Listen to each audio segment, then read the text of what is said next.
දවසකින් තමයි ලොකු වීඩියෝ එකක් කරගෙන ආවේ. ඉතින් අද කතා කරන්නේ ලක්සරි වයිටනින් රේන්ජ් එක ගැන. මේකේ day face, day night, day body, night body මේ විදිහට අයිටම්ස් 4ක් තියෙනවා.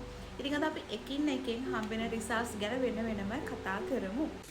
මේ තියෙන නයිට් ෆේස් ක්‍රීම් එක. නයිට් ෆේස් ක්‍රීම් එක යූස් කරාම ඔයගලන්ගේ ස්කින් එකට ලස්සන කලර් එකක් හදාගන්න පුළුවන්. ඒත් එකම තමයි ඔයගලන්ගේ ස්කින් එකේ නිතර පිම්පල් කුරුලා එන කෙනෙක් නම් ඔන්න ඔයාට මේ ක්‍රීම් එක ගොඩාක් හොඳයි. මොකද ඔයගලන්ගේ කුරුලා එන එක සම්පූර්ණයෙන්ම මේ ක්‍රීම් එක හරහා නැති කර ගැනීමේ හැකියාව තියෙනවා.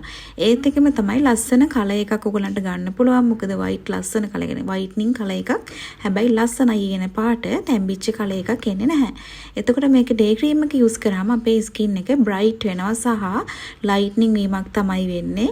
එතකොට ඔයගොල්ලෝ අවුවට ගිහිල්ලා ඔයගලන්ගේ ස්කින් එක පිලිසෙන එක නැති වෙනවා. ස්කින් එක කලර් එක හොඳට තියාගන්න පුළුවන්. තියෙන කලර් එක ප්‍රොටෙක්ට් වෙනවා. ඒ වගේ. මොකද නයිට් ෆේස් ක්‍රීම් එක යූස් කරලා ගන්න ප්‍රතිඵල වැඩි කරගන්න පුළුවන්. මෙන්න මේ ඩේ ෆේස් ක්‍රීම් එකත් ඔයගොල්ලෝ නයිට් එකත් එක්කම යූස් කරගෙන යනකොට.